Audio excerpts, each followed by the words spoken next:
그리고 이제 요셉이 이제 바로 앞에 세워지게 되는 거죠.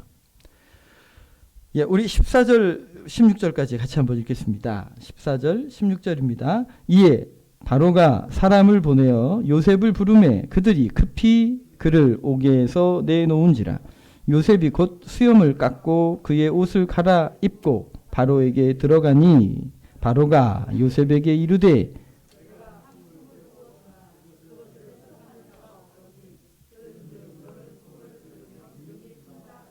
요셉이 바로에게 대답하여 이르되 내가 아니라 하나님께서 바로에게 평안한 대답을 하시리이다. 아멘. 17세의 요셉은 그때도 은사가 있었습니다만 그때는 관계 가운데 아주 미숙한 존재여서 자기가 하나님이 주신 이 은사를 경험하고 나니까 너무 좋은 거죠. 거기다가 형들이 자기한테 절을 하는 꿈을 꿨으니 그게 얼마나 좋아서 형들한테 자랑을 했지 않겠습니까? 그러니까 분명히 그때도 은사가 있었지만 그때의 요셉의 마음은 이 관계의 미숙함과 그 교만한 마음으로 형들의 마음을 헤아리질 못했습니다. 얼마나 잘못했으면 형들이 자기 그래도 동생인데 죽일 생각까지 했겠습니까?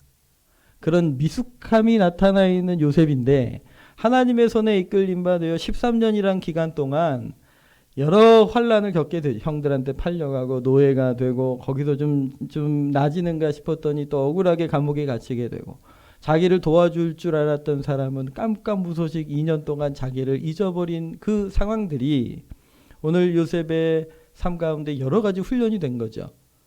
그러면서 요셉에게 있어서 아주 귀한 모습을 하나 발견하게 됩니다. 자기 형들한테도 안하무인했던 이 사람이지만 이 연단의 과정을 통하여 저가 노예로 시작을 했지만 어쨌든 노예들을 다스리는 청지기가 됐지요. 노예로서 청지기로서 자기 밑에 있는 노예들을 대하는 때의 태도이든지 아니면 감옥에서도 죄인들을 관리했는데 감옥에서 죄인들을 관리할 때의 태도이든지 아니면 그 술 맡은 관원장을 만났었을 때도 그렇고 오늘 바로 앞에서 그 위대한 가장 권력자와 힘이 있는 사람 앞에 섰을 그때에도 이 사람 마음과 태도 안에 아주 귀한 안정감이 보입니다. 겸손함이 보입니다. 우리 16절을 같이 한 번 더 읽을까요? 요셉이 바로에게 대답하여 이르되 내가 아니라 하나님께서 바로에게 편안한 대답을 하시리이다. 여러분 간혹 그런 사람들 있죠? 강한 사람들, 힘 있는 사람 앞에는 아주 약해지고 약한 사람들 앞에서는 아주 강해지는 사람. 이런 사람들 만나시면 어떠십니까? 예, 짜증나요. 짜증나요. 저기 카멜레온처럼 변화가는 모습도 짜증나고 이게 이제 힘 있는 사람 앞에서는 아주 그냥 싹싹싹 빌다가 상황이 바뀌어서 자기가 조금이라도 유리한 상황으로 바뀌어버리면 그냥 확 바뀌는 이 이중인격의 이 모습이 사람으로 하여금 얼마나 참으로 힘들게 만드는지 알 수 없습니다. 그런데 요셉은 좀 다른 사람입니다. 자기보다 연약한 사람들과 대화할 때에도 또 죄인을 만나 대화할 때에도 그 위대한 바로 앞에 서서 그와 함께 대화하는 중에서도 전혀 요동하지 않는 안정감이 그에게 있는 것을 보게 됩니다. 14절에 보면 갑자기 막 사람들이 들어와가지고 요셉을 끌어내는 거예요. 그러더니 막 수염을 깎아내고 머리를 감아내고 목욕을 시켜가지고 시장을 해내는 거죠. 이게 무슨 소린가 했더니 바로가 부른다는 거예요. 그러니까 급하게 끌려왔어요. 여러분 급하게 이런 일들을 만나면 당황하겠어요? 안 하겠어요? 당황하지요. 그것도 막 한 나라의 왕 앞에 서는데요. 그럼에도 불구하고 그 당황하는 모습도 없고 안정된 심령으로 겸손히 하나님의 영광을 드러내고 있습니다. 제가 아닙니다. 하나님이 하실 겁니다. 두려움도 떨림도 없습니다. 여러분 이런 안정된 심령을 가진 분들이 하나님의 영광을 드러내는 통로로 쓰임받고 있는 것이죠. 우리 베드로전서 3장 3절 말씀입니다. 같이 한번 읽겠습니다. 앞에 뜹니다. 너희의 단정한 머리를 꾸미고 금을 차고 아름다운 옷을 입는 외모로 하지 말고 오직 숨은 사람을 온유하고 안정된 심령에 썩지 아니할 것으로 하라. 이는 하나님 앞에 값진 것이니라. 이 본문은 아내가 믿지 않는 남편에게 전도할 때 너희가 겉에 화려한 모습으로 치장한다 해서 그 영혼이 움직이는 게 아니다. 오히려 뭐 보고 변화된다고요? 예, 그렇죠. 안정된 심령에 썩 온유하고 안정된 그 마음, 그걸 보고 영향을 받게 된다는 거죠. 남편만 그걸 귀히 여기는 게 아니라 그것이 하나님 앞에 어떻다고요? 값진 거라는 거예요. 상황에 따라 사람에 따라 나의 감정 기복이 막 그 염려와 근심과 걱정이 쌓여서 막 어떻게 자기를 주체하지 못하는 그런 사람들은 안정적으로 하나님 앞에 믿음으로 서 있지 못하는 거예요. 온유하고 안정된 심령은 하나님 앞에서 값진 것이라고 우리에게 말씀하십니다. 근데 이게 하루아침에 나온 게 아니에요. 원래 요셉이 그런 사람이 아니라고 말씀드렸잖아요. 그가 13년이라는 시간 동안 긴 고난의 터널을 통과하면서 하나님의 손에 단련된 결과물이었던 거예요. 그리고 그런 그가 근동지방을 살리고 자기 가족들을 살리는 통로로 부르심을 입고 지금 쓰임받고 있는 것이죠. 여러분, 하나님께서 우리의 인생을 붙들고 인도하고 계심을 믿으시기를 바랍니다.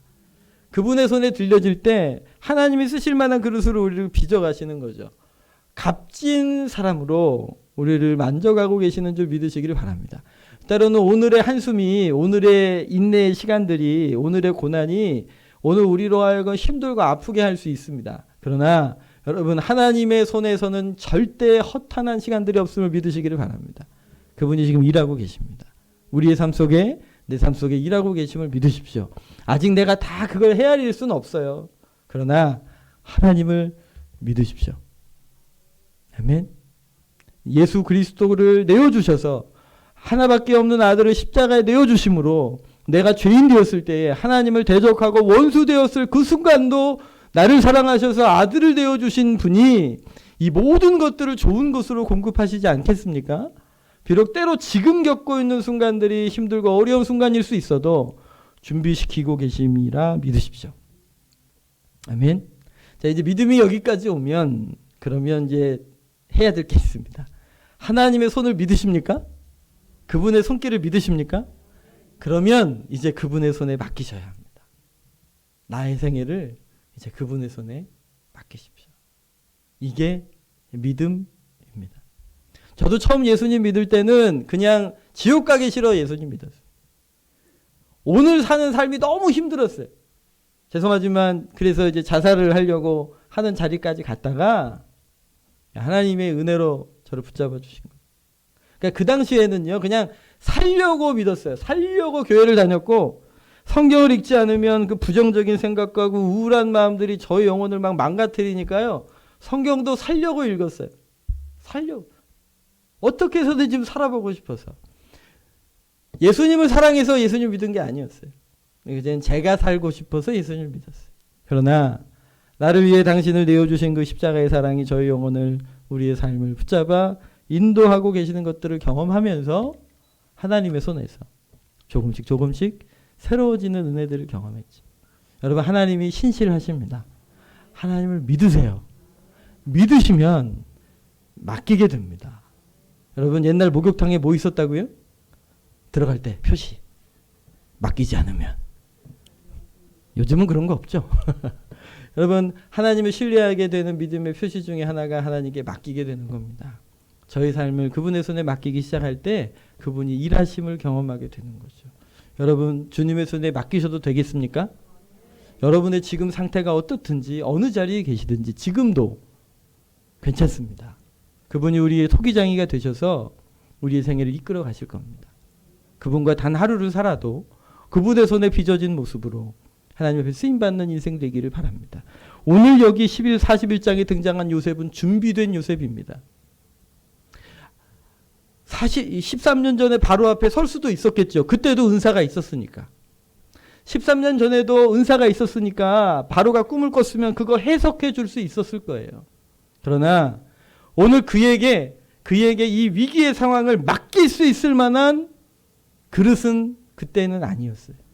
그러나 13년의 시간 동안 그를 빚어내신 하나님의 손길이 한 나라의 총리로 이 근동지방의 생명들을 살려내고 자기 가족들도 살려낼 수 있는 그릇으로 빚어내시는 거죠. 누가요? 하나님이. 하나님을 믿으세요. 그분의 손에 맡기세요. 여러분 그런 믿음의 고백이 있으시기를 바랍니다. 그러면 빚어가십니다. 그러면 준비시키십니다. 어떤 모습으로 빚으실지 잘 몰라요. 저를 어떤 식으로 빚어가실지 저도 잘 몰라요. 그러나 분명한 건 그분의 손길이 믿음직스러우시다는 겁니다. 신실하시다는 거지요. 오늘 우리를 향하신 그분 앞에 믿음으로 의지하십시오. 우리뿐 아니라 우리 자녀도 맡기셔야 되지 않겠습니까? 요즘 저는 우리 아들이 좀 무섭습니다. 뭔 얘기만 살짝 생기면 막 째려보는데요. 네, 무섭지만 저는 포기하지 않습니다. 무섭지만 이제 하나님께 맡기죠. 이제부터 작전을 바꿨어요. 이제 하나님께 맡기기로. 하나님, 주께서 이 아들을 훈련하고 단련시켜 주셔서 주님이 쓰실 만한 그릇 되게 해 주십시오. 제가 처음 예수님 만났을 때 그분의 손길 앞에 저를 맡겼던 것처럼 이제는 아들을 맡기고 있습니다. 아들이 알란가 모르겠어요. 그러나 하나님이 행하시는 줄 믿으시길 바랍니다. 그게 제일 안전합니다. 인생을 걸어가는 길에 준비되어져야 하지만 그때가 어느 때에 있는지는 알 수 없어요. 오직 하나님만 아시니까요. 가장 적절한 순간 요긴한 통로로 쓰실 줄 믿습니다. 저는 소망합니다. 오늘 애굽에 문제가 생겼습니다. 바로에게 문제가 생겼습니다. 그런데 아무도 이 문제를 해결해 줄 수 없으니까 누가 생각난 거예요? 요셉이 생각난 거예요. 그 요셉을 불러서 그 문제가 해결된 거죠. 여러분, 우리가 그리스도인으로 부르심을 입었습니다. 죄 용서함을 받고 하나님의 자녀가 되었습니다. 그러나 여러분, 우리는 그냥 단순히 나 한 사람 죄 용서함 받아 천국 가라고 부르심을 입은 게 아니에요. 여러분들 주변에 문제가 생겼을 때, 여러분들 주변에 여러분들의 상황에 어려운 일이 닥쳤을 때 이 문제를 해결하는 통로로 부르심을 입는 사람 되시기를 축복합니다. 우리를 그냥 위기 가운데 건져달라고, 구원받게 해달라고 기도하는 것도 물론 우리에게 필요하지요. 오늘 날마다 그렇게 해야 될 사람들이지요. 우리가 자체가 연약하니까 말입니까? 그러나 저는 소망합니다. 하나님께서 우리를 부르시기를 그냥 구원받은 존재로 뿐 아니라 아브라함에게 복을 주신 것처럼 너희로 열방이 복을 받으리라. 너로 인하여 열방이 복을 받으리라. 이건 아브라함을 향한 축복이기도 하지만 갈라디아서 3장 말씀처럼 그리스도 안에서 아브라함의 복이 이방인인 우리에게 미치게 하셨다는 거지요. 그러면 이 복이, 이 말씀이, 선언이 저에게 주신 말씀이라는 거고 예수님을 믿는 여러분에게 주신 말씀이란 소리입니다. 아멘. 그러면 주님의 꿈이 나를 구원해 내셨을 뿐 아니라 열방이 너로 인하여 복을 받을 거야. 할렐루야. 열방이 너로 인하여 복을 받을 거야. 오늘 나를, 그리고 여러분을, 교회를 그렇게 부르신 줄 믿으시기를 바랍니다. 그 문제가 생겼는데 이 문제 누구를 통해 해결할 거야? 생각난 사람이 그리스도인이어야 하는 거죠.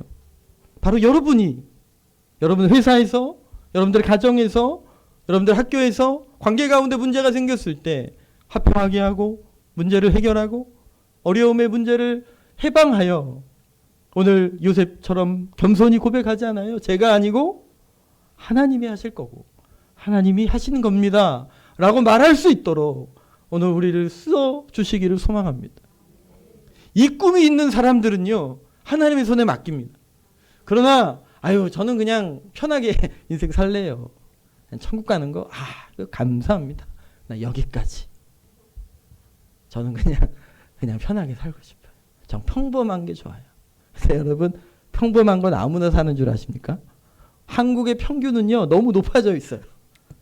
그 평균 채우느라 젊은이들이 요즘 너무 힘이 들어요. 평균이 너무 높아요. 근데 여러분, 생존을 위해 사는 삶이 아니라 사명을 위해 사는 삶 되시길 바라요. 그게 주님의 부르심이라니까요. 여러분, 이 평균에서 떨어져 있는 것에서 평균으로 올려놓는 게 구원이에요. 맞죠? 그게 회복이에요. 그러나 하나님 우리를 그냥 회복시켜 주시는 수준에 있지 않고 우리를 영화롭게 하기를 원하시는 거죠. 우리를 그냥 저를 영화롭게 하려 하심이 아니라 교회와 성도들을 영화롭게 하시는 것에서 끝나는 게 아니라 그걸 통해 누군가를 구원하고 누군가를 이끌고 누군가를 회복시켜서 예수 그리스도의 영광을 나타내는 일에 쓰임받기를 원하는, 그 소원이 있는 사람들은 하나님의 손에 맡겨요. 그분의 손이 온전하시고 그분이 빚어가시는 거죠. 여러분 판단 잘 하셔야 돼요. 맡기는데 여러분 맡겼을 때 절대 여러분들의 삶이 그냥 평탄할 거라고는 제가 말씀드릴 수는 없어요. 빚어가실 거거든요. 훈련하실 거거든요. 단련하실 거거든요. 그런데 여러분 하나님의 목표와 하나님의 비전이 있으시기 때문에 반드시 그 과정들은 오늘 요셉처럼 준비된 사람으로 세우는 길로 쓰실 거라는 사실을 믿으시기를 바라요. 그러니 그분의 손에 맡기는 게 맞아요, 여러분. 저는 그냥 여기서 멈출래요? 아니요. 그건 내가 주인 된 삶이에요. 그건 그냥 생존으로 사는 인생일 뿐인 거예요. 그러나 하나님의 꿈은 생존에 머물러 있지 않아요. 우리를 사용해 주시길 원하시는 거예요. 직장 생활도 마찬가지예요. 생존을 위해 억지로 사는 사람이 있는가 하면 하나님이 내게 주신 부르심이라 여겨 이 일로 이웃과 하나님을 어찌 섬길 것인가 고민하며 헌신하게 되는 게 그리스도인들이에요. 여러분들의 가정이 여러분들 덕 보시기를 축복하고 여러분들의 직장이 여러분들의 덕 보기를 바라고 우리 지역사회가 교회의 덕을 보고 이 민족이 열방이 교회와 성도들의 덕을 보도록 하나님이 창조하셨고 부르셨고 설계하고 계신 줄 믿으시기를 바랍니다. 그러니 기도하셔야 돼요. 주여 우리 직장이 내 덕 보게 해주시옵소서. 아멘. 우리 가족이 주님 제 덕 보게 해주십시오. 우리 엄마 아빠가 자녀 덕 좀 보게 좀 해주십시오. 할렐루야. 근데 오늘 중보기도 모임에 중보기도 할 사람 아픈 사람들 나와서 기도하라고 했더니 막 나온 거예요. 중보기도를 배웠으니까 기도 제목이 뭐냐고. 중보기도를 했는데 딸이 자매가 나와가지고 하나님 어떻게 기도했냐면 늘 그렇게 기도했대잖아요. 하나님 저를 꼭 좋은 데 시집 보내주십시오. 그렇게 기도하다가 중보기도를 배웠어요. 그래서 그 다음에 뭐라고 기도했다고요? 하나님 저희 엄마를 위해 저를 시집 보내주십시오. 죄송해요. 이건 좀 우스갯소리지만 예수님의 십자가의 복음을 제대로 경험하면 관점이 바뀌어요. 나를 위해 살던 삶이 이제 하나님의 마음이 보이고 나를 통해 회복될 하나님의 영광을 보게 되는 것이죠. 그게 보이는 사람들은 맡겨요. 그게 보이는 사람들은 순종해요. 그게 보이는 사람들은 인내해요. 왜냐하면 주님이 준비시키고 계시기 때문인 거죠. 꿈을 꿨습니다. 좀 꿈의 내용으로 조금 들어가 보면 7회 풍년 그리고 7회 흉년입니다. 그런데 뒤에 나오는 흉년이 너무 심해서 우리 30절입니다. 같이 읽을까요? 후에 7회 흉년이 들므로 애굽 땅에 있던 풍년을 다 잊어버리게 되고 이 땅이 그 기근으로 어떻게 된다고요? 망하게 된다는 거예요. 이전에 풍년 좋았는데 후에 올 흉년이 더 심해서 결론은 어떻게 된다고요? 망한다는 거예요. 후에 든 이 흉년이 너무 심함으로 이전 풍년을 이 땅에서 기억하지 못하게 되리이다. 망합니다. 이것이 꿈의 내용입니다. 그리고 해석해 주었어요. 그러나 여러분 요셉을 통하여 주시는 메시지는 여기에 끝나지 않지요. 32절입니다. 바로께서 꿈을 두 번 겹쳐 꾸신 것은 하나님이 이 일을 정하셨습니다. 하나님이 속히 일을 행하시리니 이제 바로께서는 명철하고 지혜 있는 사람을 택하여 애굽 땅을 다스리게 하시고 35절입니다. 그들로 장차 올 풍년에 모든 곡물을 거두고 그 곡물을 바로의 손에 돌려 양식을 위하여 각 성읍에 쌓아두게 하소서. 36절 이와 같이 그 곡물을 이 땅에 저장하여 애굽 땅에 임할 7회 흉년을 대비하면 망하지 아니하리. 여러분 꿈의 내용은 망하는 거예요. 꿈의 내용은 망하는 거였지만 하나님이 그걸 통해 주신 메시지는 망하지 않게 하려 하심인 거죠. 하나님이 정보를 주셨어요. 앞으로 이런 일이 벌어질 거야 라고 정보를 주셨는데 내용은 망하는 내용이에요. 그러나 하나님의 마음은 그 망하라고 하는 것이 아니라 뭐 하라고요? 36절 후반절에 보시면 이 흉년에 대비하여 땅이 흉년으로 말미암아 망하지 아니하리이다. 여러분 오늘 주님께서 우리를 부르셔서 준비하라고 말씀하시는 줄 믿으시기를 바라요. 오늘 메시지를 주셨어요. 정보를 주셨어요. 그 이유가 준비하라는 거예요. 여러분 앞에서 말씀드린 요셉의 13년의 기간 동안은 요셉이 전혀 의도하지 않았던 시간들이에요. 그러나 그가 그 기간 동안 했던 것은 매일매일 하나님을 의지하는 거였어요. 감옥 생활, 노예 생활을 통과하며 억울한 상황 속에서 매일매일 하나님을 의지하는 시간 속에 하나님이 빚어가신 거예요. 하나님이 준비해 오신 거죠. 근데 오늘 이 자리에서부터는 뭐라고 말씀하시냐면 준비하라는 거예요. 대비하라는 거죠. 명확한 시간도 정보도 주시고 그것을 앞에 둔 바로와 그리고 애굽과 거기 관련된 사람들이 준비하라는 메시지입니다. 순종하셔야 되는 거죠. 오늘 여러분 우리의 인생 속에서도 하나님이 찾아오셔서 말씀하신 바가 있어요. 기억하십시오. 준비되셔야 합니다. 준비되셔야 안전하고 준비되셔야 쓰임받습니다.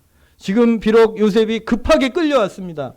급하게 막 수염 깎고 머리 자르고 옷 입혀놓고 갖다 놨습니다만 만약에 요셉이 준비되어 있지 않았다면 그렇게 급하게 끌려온 그 자리가 당황스럽고 위험하고 두렵고 떨리는 자리였을 거예요. 그러나 요셉은 그 어떤 순간에도 겸손히 하나님과 동행하는 법을 배우고 있었기 때문에 그 순간 당황하지 않았던 거지요. 그리고 요셉을 통해 메시지를 받는 오늘 애굽의 사람들도 이제 선택해야 되는 거죠. 알았으니 말입니다. 준비될 것인가? 준비 안 될 것인가? 이제는 누구한테 공이 넘어온 거예요? 바로와 그의 사람들.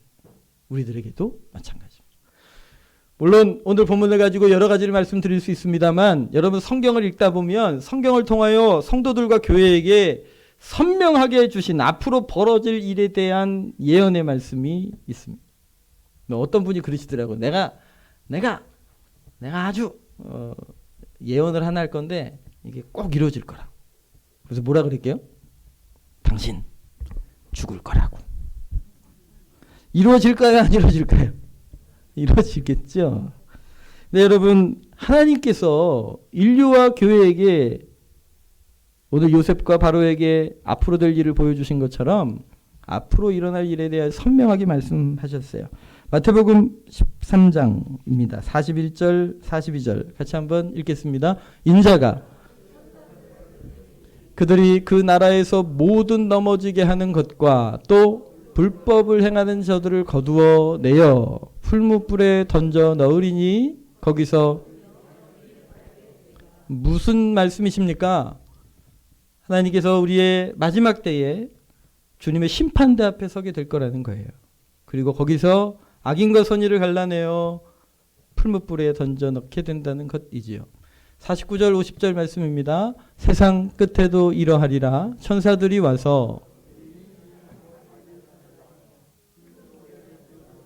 거기서 울며 여러분 성경이 선명하게 우리에게 말씀하시는 것이 있어요. 종말이 있다는 거죠. 그리고 심판이 있다는 거예요. 죄송해요. 제가 젊었을 때 자살하려고 했던 이유는 끝내려는 이유였어요. 근데 알고 보니 그게 끝내는 게 아니더라고요. 여러분 온 인류는 반드시 하나님의 심판대 앞에 서게 됩니다. 내가 끝내고 싶다고 끝내지는 게 아니에요. 그리고 그날 주님이 악인과 의인을 갈라 심판하신다는 것입니다.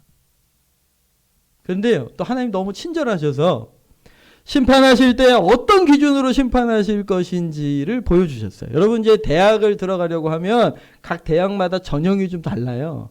그래서 어떤 전형으로 가는지 정보를 오픈을 해놨잖아요. 그것대로 준비를 해야 원하는 대학에 들어가지 않겠습니까? 근데 하나님께서 온 인류에게 종말의 때가 있다라고 말씀하셨고 그때에 일어날 일들을 세 가지 이야기로 설명을 해주신 것이 마태복음 25장이에요. 자, 이제 성경을 좀 피시지요. 마태복음 25장입니다.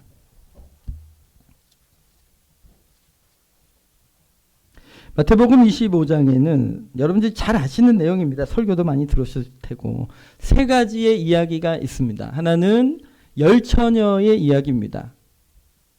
신랑의 잔치에 참여하게 되는 열처녀 중에 거기 지혜로운 5처녀와 지혜롭지 못한 5처녀의 이야기. 두 번째 이야기는 달란트 비유입니다. 여러분들이 잘 아시는 것처럼 달란트, 5달란트, 2달란트, 1달란트 그것을 맡긴 바 되셔서 나중에 회개하는 장면이 나오죠. 그리고 또 하나의 장면이 양과 염소로 나누는 장면인데 어떤 관계를 맺고 살았는지를 보고 알려주십니다. 어느 분이 그러시더라고요. 뭔가 정보를 전달할 때 하수는 설명하고 고수는 이야기한대요. 그러니까 스토리텔링을 한다는 거죠. 예수님은 고수예요, 고수. 그래서 우리가 이해하기 어려운 이 종말의 진리를 이야기를 통해 우리에게 전달해 주신 겁니다. 그러면 여러분, 오늘 마땅히 종말의 때가 있고 우리가 그 앞에 심판대 앞에 서게 될 터인데 그때 하나님이 무엇으로 평가하실 것인가를 오늘 우리가 이해하실 필요가 있는 거죠.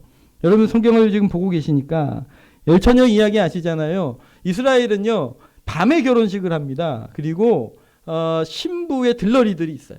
그러면 신랑이 밤늦게 오면 신부들이 등을 들고 같이 예식장 안으로 들어가게 됩니다. 그런데 오늘 여기에 등장하는 여인들 중에 5명의 처녀들은 등장뿐 아니라 기름을 준비했고요.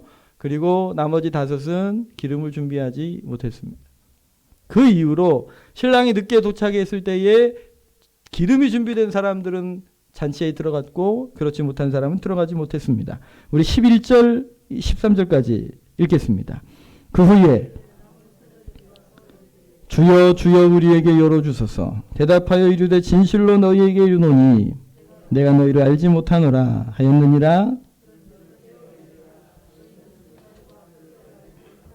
네, 하나님께서 우리의 생애 속에 마지막 때에 심판하실 때에 평가하시는 인생의 평가의 항목이 있다는 거지요. 기름이 준비되어져 있는가에 대한 질문입니다만 전통적으로 성경 안에서 이 기름은 성령과 관련이 있습니다.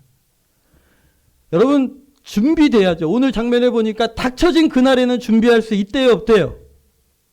닥쳐진 그날에는 준비할 수 없어요. 그런데 어떻게 준비해야 되는 거예요? 미리 준비해야 돼요. 오늘 준비되어져야 하는 거죠. 우리 각자의 종말이 언제 닥칠지 누가 알겠습니까? 제가 어제 고속도로를 쭉 달리고 오고 있는데 대전 쪽 오니까 막 비가 쏟아 붓는 거예요. 그러니까 갑자기 도로에 고속도로에 물이 확 차니까요. 옆에 있는 차가 제 앞으로 확 지나가는데 물이 확 옆에 덮치니까 한 2, 3초 정도 앞이 안 보이는 거예요. 와, 이 순간 깜짝 놀라가지고 다행히 살아 돌아왔습니다. 할렐루야. 여러분 우리의 인생이 언제 끝이 올 줄 알지 못해요. 그러니 여러분 기름은 언제 준비되어져야 하냐면 오늘 준비되어져야 하는 거예요. 오늘 성령님과 매일매일 교제하는 삶, 그것이 마지막 날 주님 앞에서 평가될 항목이라는 거죠. 여러분 성령과 동행하고 계십니까?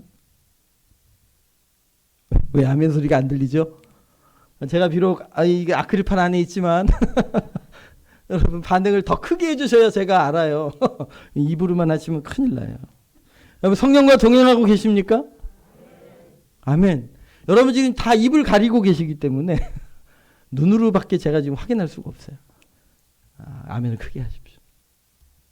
근데 어떤 분 이런 분들 계실 수 있어요.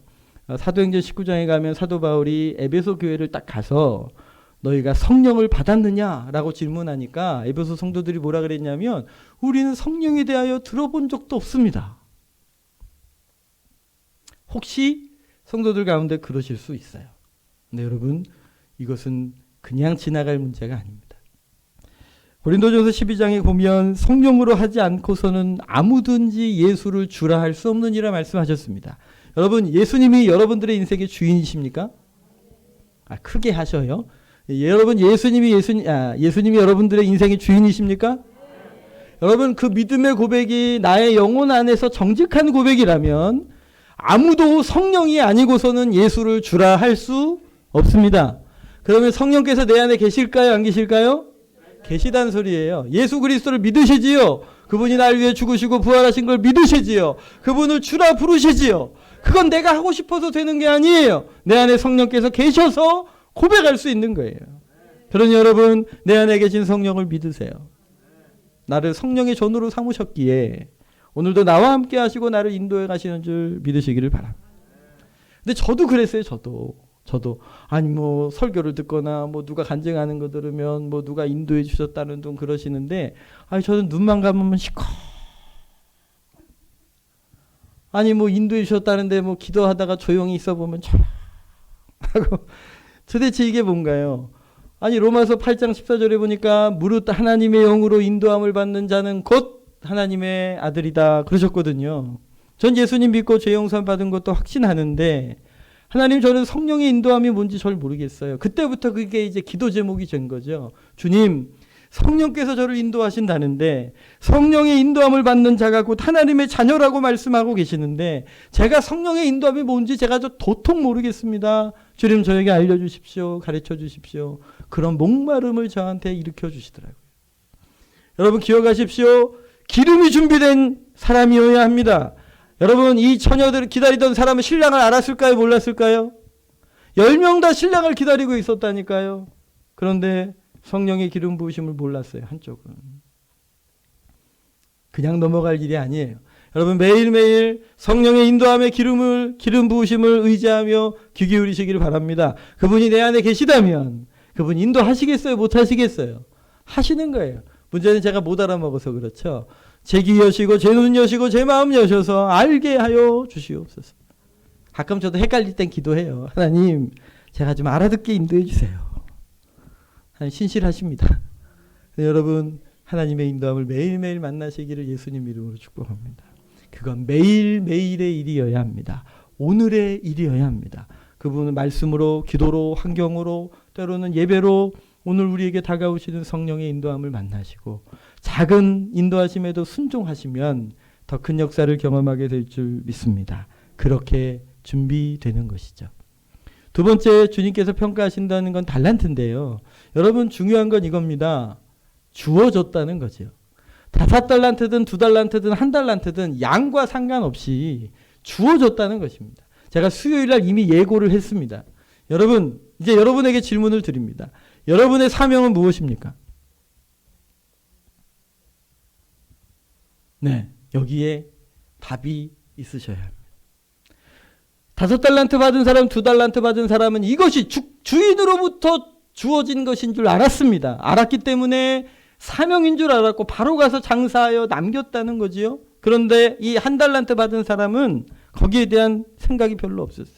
어떻게 했어요? 땅에 묻어두었어요. 아무것도 하지 않았어요. 그러나 마지막 날 심판의 때에 하나님께서 우리에게 질문하신다는 것이죠. 너의 사명을 어떻게 감당했는가? 다시 한번 질문 드리죠. 사명이 있으십니까? 어떤 분에게 물어봤더니 아유 저는 예수님 믿고 구원받고 천국 가는 건 아는데 한 번도 사명에 대해서는 생각해 보지 않았다. 사명인 목사님이나 전도사님이나 이렇게 막 그 뭐 영적인 사회가 헌신한 사람들에게나 사명이지 저 같은 사람에게 무슨 사명이 있겠어요. 저는 한 번도 그런 생각을 해본 적이 없다고 하시더라고요. 그러시면 준비되지 않는다. 어쩌면 여기 1달란트처럼 그렇게 될 수 있어요. 오늘 28절 30절입니다.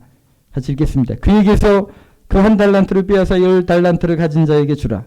무릇 있는 자는 받아 풍족하게 되고 없는 자는 그 있는 것까지 빼앗기리니. 30절입니다. 이 무익한 종을 바깥 어두운 데로 내쫓아 거기서 슬피 울며 이를. 여러분 사명에 대하여 고민하셔야 합니다. 물론 여러분 위대한 것에 대한 이야기가 아닙니다. 주어진 것인 줄 알기 시작하면 그게 사명이 되는 거죠. 여러분들 우리의 역할이 우리의 사명일 수 있어요. 가정에서 남편으로 아내로 아들로 딸로 어머니로 며느리로 하나님의 섭리를 믿으신다면 그 역할도 하나님이 내게 맡기신 사명이 됩니다. 여러분 우리의 직장이 사명이 될 수 있습니다. 그 직장을 누가 주신 거라고 믿으시면 하나님께서 이 직장에 나를 보내신 거라고 믿으신다면 그 직장은 사명의 자리가 되고 하나님이 맡기신 일이 되기 때문에 죽게 하듯 하게 되는 것이죠. 직임이 부르심일 수 있습니다. 장로님으로 권사님으로 안수 집사님으로 또는 여러 가지 내 인생에 주신 이 직임이 하나님께서 나로 하여금 사역하고 헌신하게 하는 부르심이 될 수 있는 거죠. 그러나 중요한 건 맡김을 받았다는 거예요. 하나님이 내게 맡기셨다는 믿음이 있으셔야 그래야 이것에 대하여 하나님을 죽게 하듯 일을 섬겨갈 수 있게 되고 그 일이 남아 하나님을 영화롭게 되는 줄 믿으시기를 바랍니다. 여러분 사명이 있으십니까? 아멘. 마스크를 가리고 계시니까 누가 아멘 했는지 안 했는지 제가 지금 헤아릴 수가 없어요. 그러나 고민하십시오. 펜을 드시고 하나님 이것이 저의 사명입니다 라고 쓰실 수 있으셔야 해요. 그리고 그 부르심에 충성하세요. 그것에 삶의 우선순위를 두세요. 그러면 마지막 날 착하고 충성된 종이라 칭찬하시면서 주님이 그 영광 가운데로 인도하실 줄 믿으시기를 바라요. 나에게 주신 역할이, 나에게 주신 직임이, 나에게 주신 직장이 하나님의 부르심인 줄 믿음으로 쓰임 받으시기를 축복합니다. 마지막으로 하나 더 말씀을 드린다면 31절 이하에 주님께서 우리 34절 같이 한번 읽겠습니다. 34절입니다. 그때에 임금이 그 오른편에 있는 자들에게 이르시되 내 아버지께 복받을 자들이여 나와. 그러면서 그 이유를 설명하시는데요. 내가 줄일 때에 너희가 먹을 것을 주었고 목마를 때 마시게 하였고 나그네 되었을 때 영접하였고 헐벗었을 때 옷을 입고 병들었을 때 돌아보았고 옥에 갇혔을 때에 와서 보았느니라. 이에 의인들이 대답하되 이르되 주여 우리가 어느 때에 주께서 줄이신 것을 보고 음식을 대접하였으며 목마르신 것을 보고 마시게 하였나이까. 어느 때에 나그네 되신 것을 보고 영접하였으며 헐벗은 것을 보고 입혔나이까. 어느 때에 병드신 것이나 옥에 갇히신 것을 가서 배하였나이까. 40절입니다. 임금이 대답하여 이르시되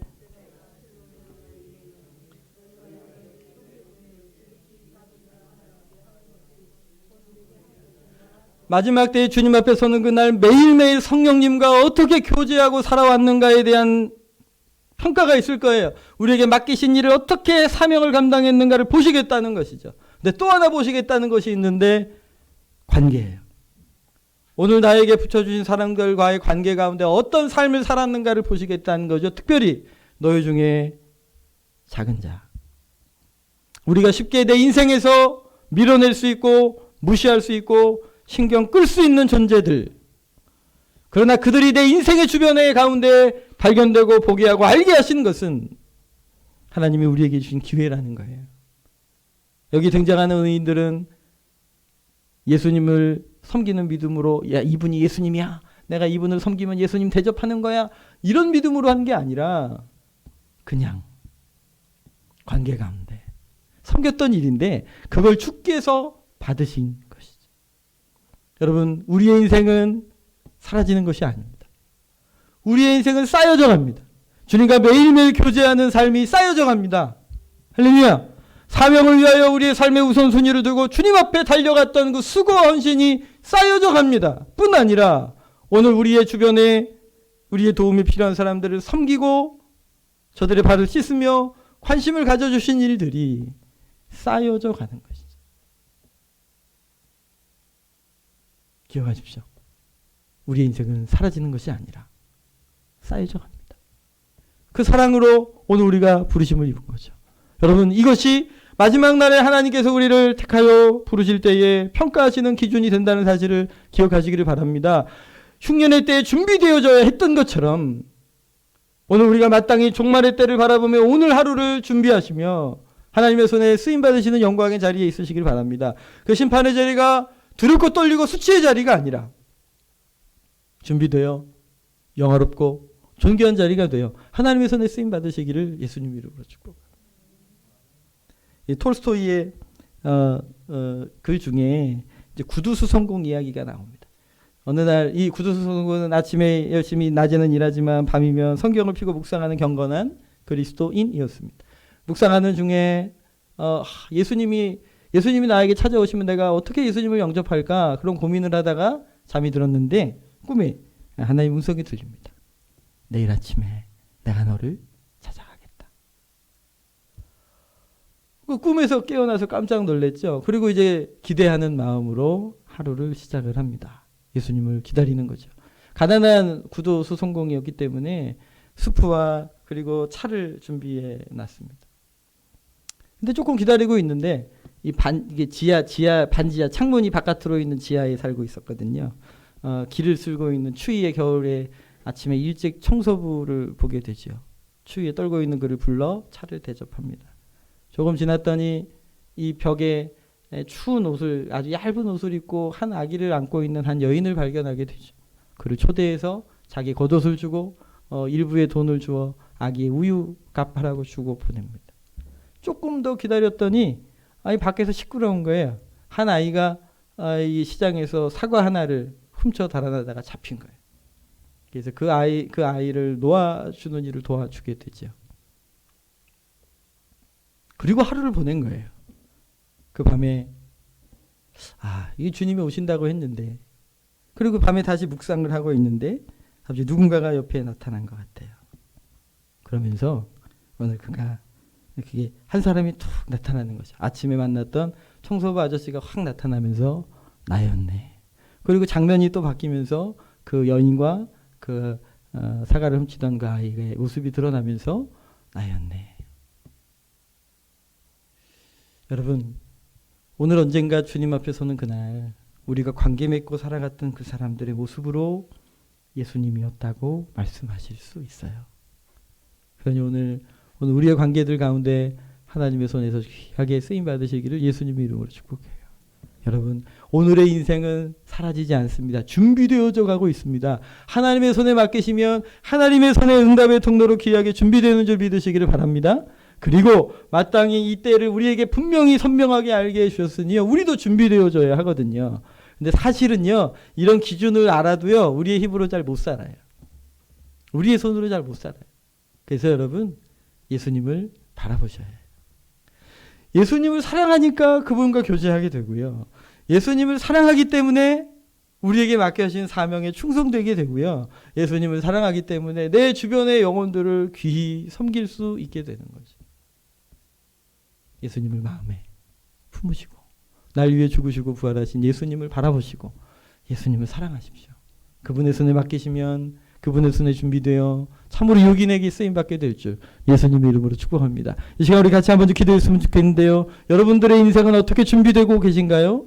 준비되고 계시기를 소망하시는가요? 하나님의 손에 쓰임받기를 원하시는가요? 더불어 이 마지막 종말 앞에 서서 부끄러움을 당치 않기를 원하시나요? 그러면 오늘 예수님께 맡기셔야 해요. 오늘 하나님의 손에 나를 의탁합니다. 의뢰합니다. 주여 도와주셔서 주를 사모함으로 주의 길을 걸어가서 준비되는 삶 살게 하여 주옵소서. 잠시 기도하겠습니다. 할렐루야.